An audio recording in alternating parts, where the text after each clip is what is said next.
Suspended disbelief. Suspended disbelief. Suspended disbelief. Hello, everybody, and welcome to another episode of Suspended Disbelief.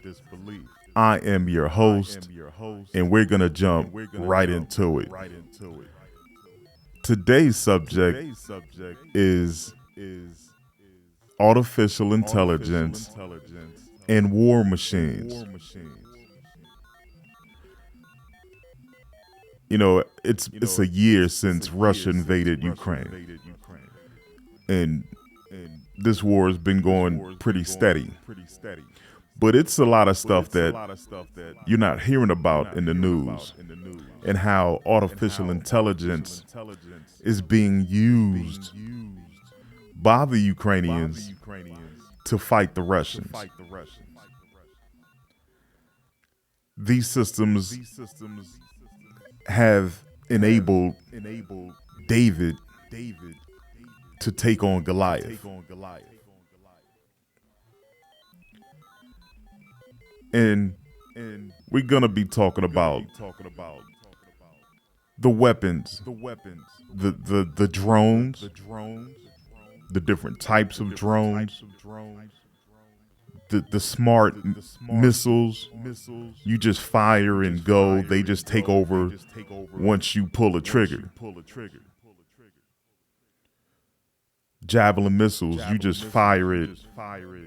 It seeks out the target and eliminates it with the help of artificial intelligence.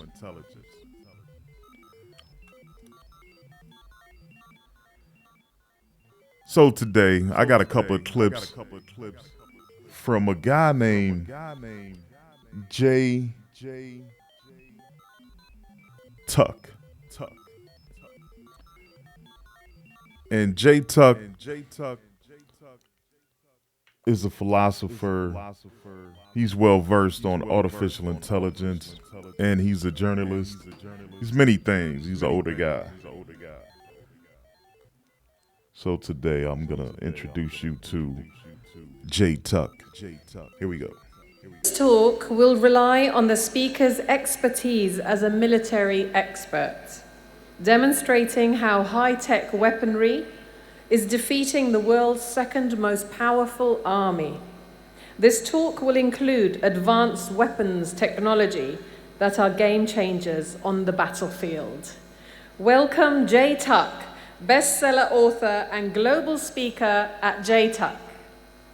Very intimate acquaintance with the kind of technology they had. And the man you saw in the movie there is Tom Cruise, a big Hollywood star. The movie's called Top Gun.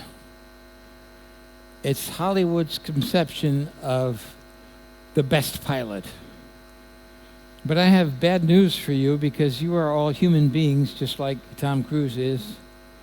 And human beings are no longer the top guns in the air. The top guns, for example, here, this is an F-16, the United States fighter jet. If you look in the cockpit of the F-16, you don't see Tom Cruise or any other pilot. What you see inside the cockpit is a robot. Why? Because robots are the best pilots we have now. I'm gonna stop that right there for a second. So what he was explaining was how he actually showed a clip of the new Top Gun with Tom Cruise in the plane, flying the plane, and Tom Cruise the Top Gun. Then he showed a picture of a robot flying the same plane, doing it better than any human could do it, because it doesn't need to have oxygen and all these systems that help a human fly a plane that fast, that high, and do all those maneuvers. A robot can do it better, faster, smarter, and there you go. So this is another example of how AI is replacing humans in so many ways.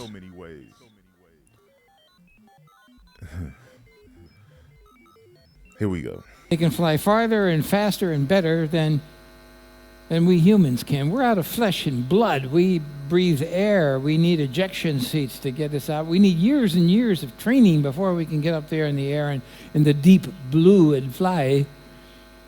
But a robot, it doesn't need any of that. His education is basically an upload. Basically an upload. You just program it and go. Here we go. Today, the weapon of choice is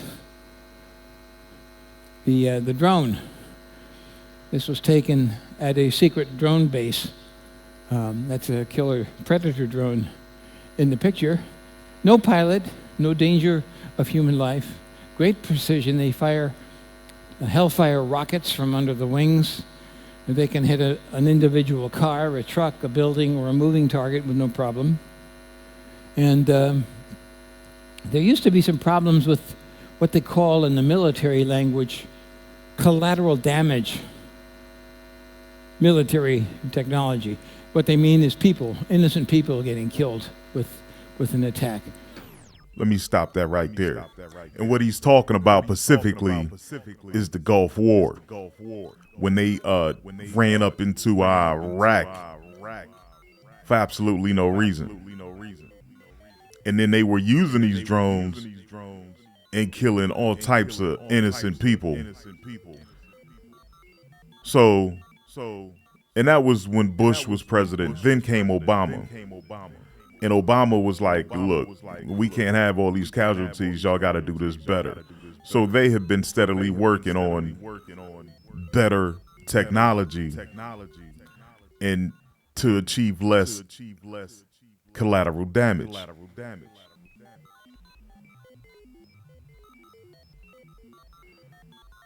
Yeah, so here we go. And President Obama was concerned. He wanted to reduce the people killed in these explosions, so he developed a new kind of bomb. So which instead of having an explosive charge, they put machetes on it, knives, and he would fire this rocket in, like to hit a car, and it would go chop, chop, chop. This is what is left of a car when what is the so-called Nina thing is hit. No explosion. It just goes in and chops it up. Modern. Just goes in and chops it up. Now, I first heard about this when they had this incident.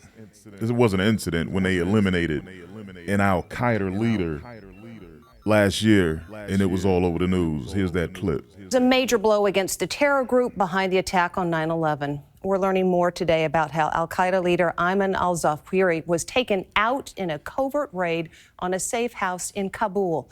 Les Trent with a look at the secret weapon that was critical in the mission's success.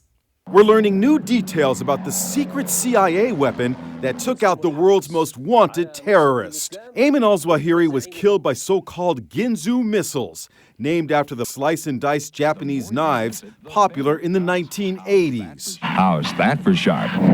They were fired with pinpoint accuracy from a drone flying at 50,000 feet. The missiles don't explode. Instead, they're equipped with 6 super sharp rotating blades that can cut through concrete. It's the kind of thing that is very tailored, very focused, that if you wanted to take out the passenger of a car and not the driver, it's that kind of a focus.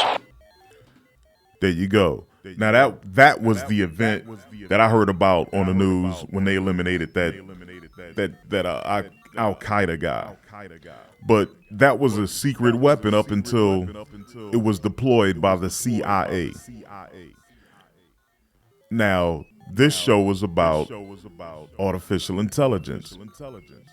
They doing all of this stuff off of drones, artificial intelligence, smart missiles. Artificial intelligence is on the battlefield beating the Russians. This stuff is it's a lot deeper than your chat GTP. Artificial intelligence is everywhere. And the military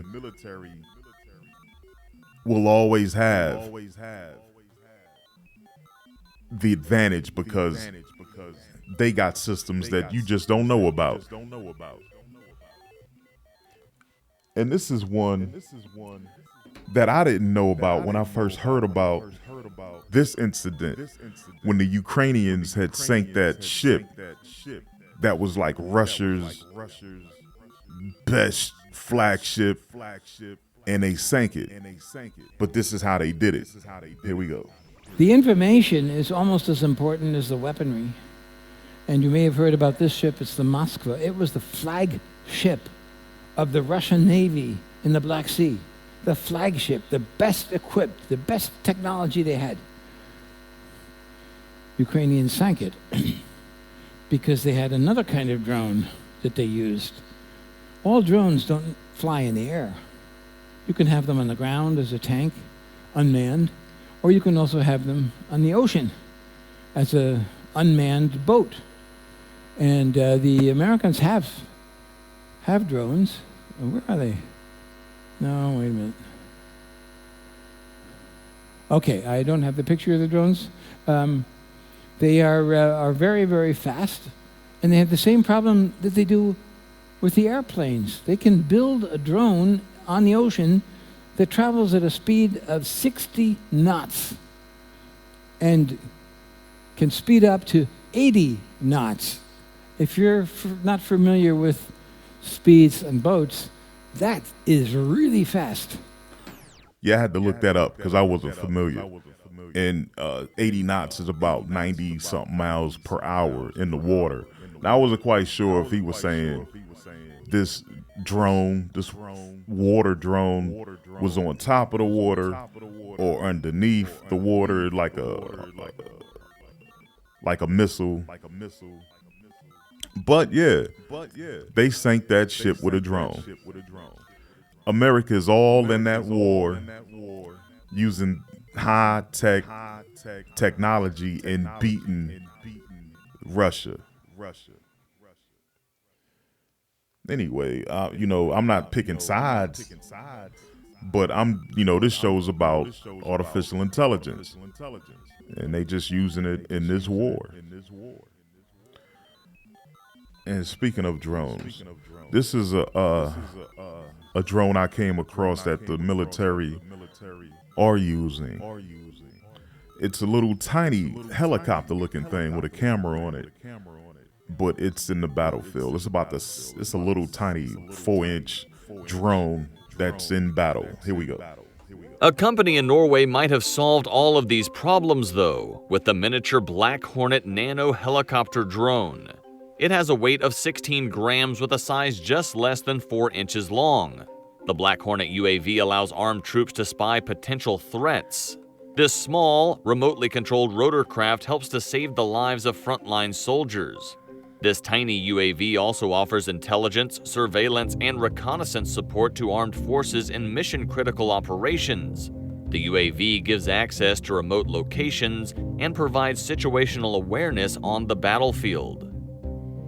Black Hornet's development was initiated by Prox Dynamics AS of Norway in April 2008 and is in use by the armed forces of the United States, France, the United Kingdom, Germany, Australia, Turkey, Norway, the Netherlands, and India. Yeah, that's pretty much everybody. And everybody is going to start using these drones. I mean, it's the technology. They are going to implement it. Now, let's shift gears. Your local police in your city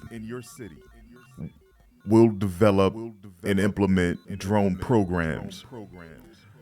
It started already. And these are the flying drones. Like, imagine, like in California, they always use the helicopter to chase the bad guy and keep an eye on them until the police could trap them, right? But now they're using drones with these intense cameras that could zoom in, follow you. You don't even know it's up there. And those systems are gonna be implemented here. Little drones that you can't even see. And the story will be, you know, we trying to save police, you know, those blue lives, trying to save those. So we're gonna use these drones to track everybody, and facial recognition and all types of stuff. And those robots, those the ones, the dog ones with the 4 legs, those will be implemented. Though they have been used by the police. In 2016, they used a drone, or a robot rather, to blow up the that Texas shooter that shot like 6 police in 2016. They used a robot to blow him up. Just last year, I think it was San Francisco, took a vote and voted to have those drones, not drones, robots, let them have explosives that could be used in certain situations. So this stuff is coming.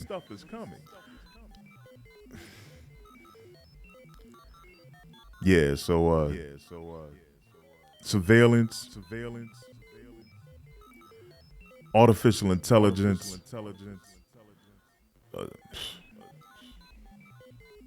so yeah, to you technocrats that love your artificial intelligence and all the new technology, this stuff ain't your friend.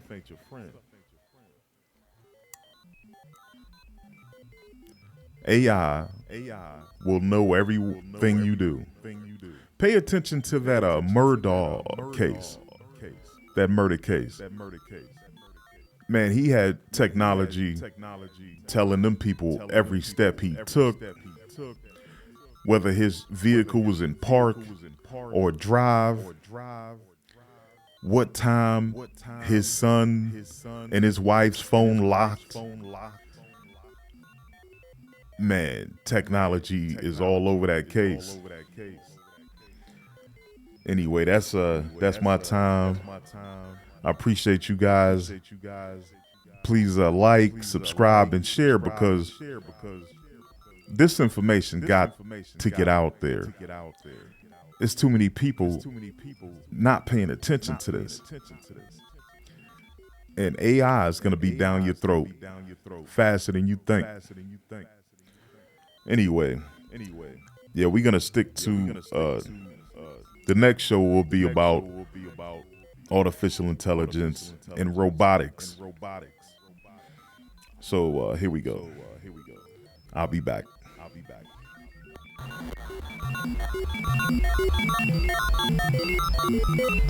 Suspended disbelief. Suspended disbelief. Suspended disbelief. Suspended disbelief. Suspended disbelief.